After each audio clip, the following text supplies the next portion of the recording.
এই শীতের আরও একটি মজাদার পিঠার রেসিপি নিয়ে আজকে চলে এসেছি।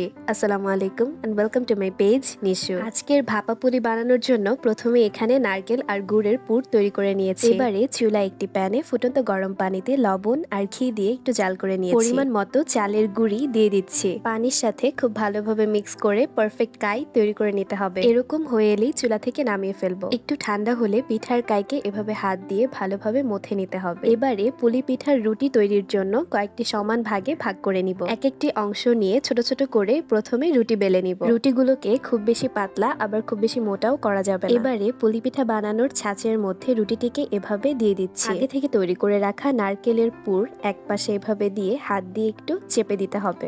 এভাবে ছাঁচের সাহায্যে খুব সহজে এবং অল্প সময় পুলি পিঠা বানিয়ে ফেলা যায়। তবে ছাঁচ না থাকলেও রুটির মধ্যে পুর দিয়ে ছুরি কিংবা কাঁটা চামচের সাহায্যেও এরকম শেপ করে নেওয়া যায়। এই তো এভাবে একে একে সবগুলো পিঠা বানিয়ে নিচ্ছি। আমার কাছে মনে হয় ঘরে শুধুমাত্র নারকেল থাকলেই সবচেয়ে সহজ এবং দ্রুত সময়ে বানানোর মতো পিঠা হচ্ছে পুলি পিঠা। এদিকে আমাদের সবগুলো পিঠা হয়ে গেছে, এবার ভাপ বা স্টিম দেওয়ার পালা। আপনাদের কাছে স্টিমার না থাকলেও এভাবে গরম পানির পাতিলের উপরে ছাঁকনি বসিয়ে তার মধ্যে একে একে সবগুলো পিঠা দিয়ে দেওয়া যাবে। 10 থেকে 15 মিনিটের জন্য ঢাকনা দিয়ে ঢেকে ভাপ দিয়ে নিতে হবে। এই তো এভাবেই হয়ে গেল আমাদের আজকের ভাপা পুলি পিঠা। দেখতে যেমন লোভনীয় লাগছে, খেতেও ছিল অসাধারণ। এখানেই শেষ করছি আজকের ভিডিও। ধন্যবাদ সবাইকে। আল্লাহ হাফেজ।